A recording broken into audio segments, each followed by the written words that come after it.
Hi hello everyone. ఈరోజు మనం కద్దుకా కీర్ ఎలా తయారు చేసుకోవాలో చూపిస్తాను రండి. ముందుగా దానికి కావాల్సిన పదార్థాలు కద్దు, పాలు, షుగర్, ఇలాచీలు. నేను ఇంట్లో ఉన్న వాటితోనే చేస్తున్నాను. మీరు ఇంకా కావాలంటే కండెన్స్డ్ మిల్క్, కస్టర్డ్ పౌడర్ ఇలా అన్నీ వేసుకోవచ్చు.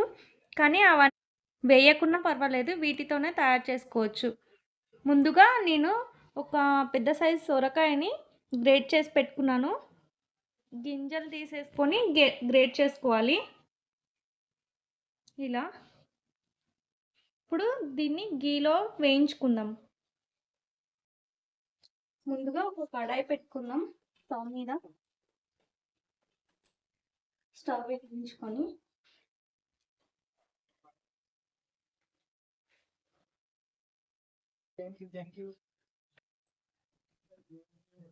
ఇప్పుడు కడాయి పెట్టుకుని కొంచెం గీ వేసుకున్నాం కదా, మనం గ్రేట్ చేసి పెట్టుకున్న కద్దుని దీంట్లో వేద్దాం. వేసుకొని బాగా కలుపుకోవాలి.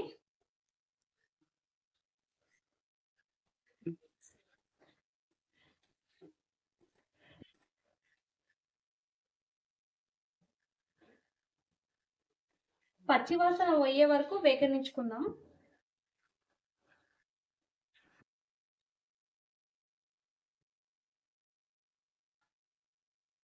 ఇలా మధ్య మధ్యలో తీసి కలుపుతూ ఉండాలి, లేదంటే అడుగు పట్టేస్తుంది. ఇప్పుడు సొరకాయలోని వాటర్ అంతా బయటకు వచ్చేస్తున్నాయి కదా, ఇట్లా డ్రైగా కావాలి మొత్తం.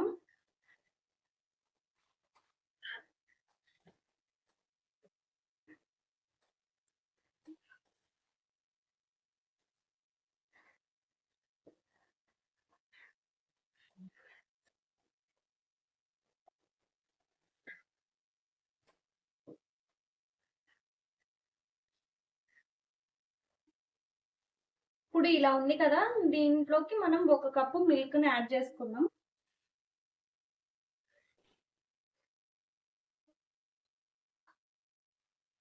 నేను ఇక్కడ ఈ కప్పుతోని 3 కప్స్ వేసుకుంటున్నాను మిల్క్.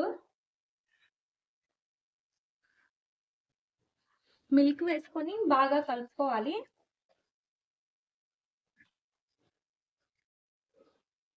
ఇప్పుడు మనం దీంట్లోనే షుగర్ కూడా యాడ్ చేసుకుందాం. కొంచెం థిక్గా ఉంది కదా, ఇంకా కొన్ని పాలు వేసుకుందాం. నేను ఇక్కడ ఈ కప్తోని షుగర్ వేస్తున్నాను. 1.5 కప్పు వేసుకుంటున్నాను. మీకు ఇంకా స్వీట్నెస్ కావాలంటే ఇంకా కొంచెం యాడ్ చేసుకోవచ్చు.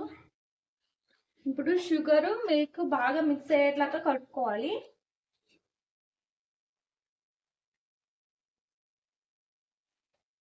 ఇప్పుడు దీన్ని బాగా ఉడికించుకుందాం.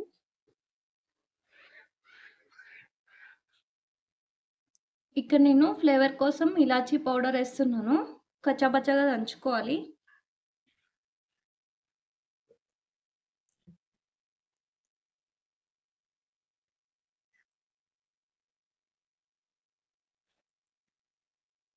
వేసుకొని బాగా కలుపుకుందాం.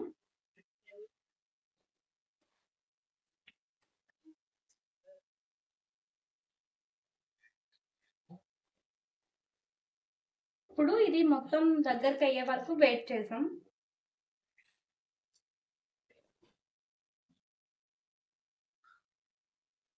ఇలా మధ్య మధ్యలో ఒకసారి కలుపుతూ ఉండాలి, లేదంటే అడుగు పట్టేస్తుంది. షుగర్ వేస్తున్నాం కదా.